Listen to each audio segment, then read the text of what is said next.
उत्तराखंड के मुख्यमंत्री पुष्कर सिंह धामी ने जीएसटी बचत उत्सव के तहत देहरादून के राजपुर रोड पर आयोजित जागरूकता कार्यक्रम में हिस्सा लिया। जागरूकता अभियान के तहत मुख्यमंत्री ने एक बेकरी का भी दौरा किया और लोगों से बातचीत की। उत्तराखंड के मुख्यमंत्री पुष्कर सिंह धामी ने कहा, 15 अगस्त को प्रधानमंत्री ने लाल किले से कहा था कि जल्द ही जीएसटी में ऐसे प्रावधान किए जाएंगे जिनसे आम आदमी, मध्यम वर्ग और उच्च वर्ग को फायदा होगा।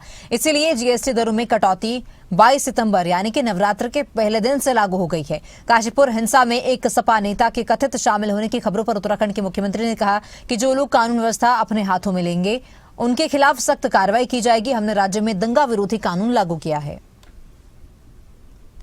15 अगस्त को लाल किले से कहा था, उन्होंने देशवासियों के नाम अपने संबोधन में कहा था कि जल्दी ही जीएसटी में जो है ऐसा प्रावधान किया जाएगा कि देशवासियों को उसका लाभ होगा, आम नागरिकों को लाभ होगा, मध्यम वर्ग के लोगों को लाभ होगा और उच्च वर्ग के लोग भी उससे लाभान्वित होंगे।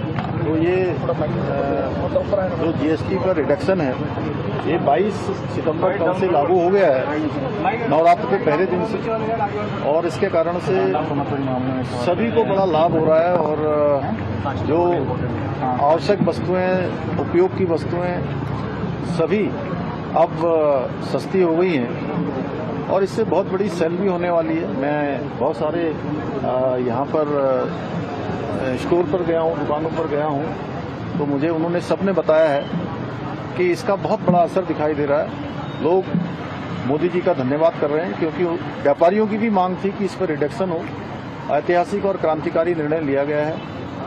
ये लोगों की बचत का भी एक बहुत बड़ा माध्यम बनेगा और इससे जीएसटी भी बढ़ेगी और जीएसटी में भी संग्रहण अधिक होगा क्योंकि सेल अधिक होगी।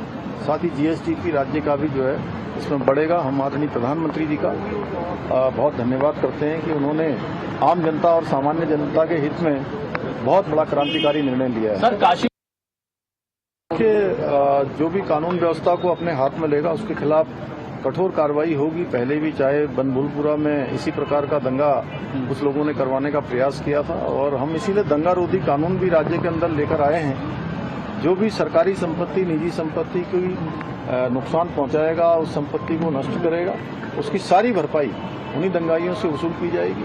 और यहाँ पर काशीपुर में भी निश्चित रूप से इसी प्रकार का जिन्होंने कानून तोड़ने का काम किया है, कानून व्यवस्था खराब करने का काम किया है, दंगा भड़काने के लिए प्रयास किया है, उनके खिलाफ कानून अपना काम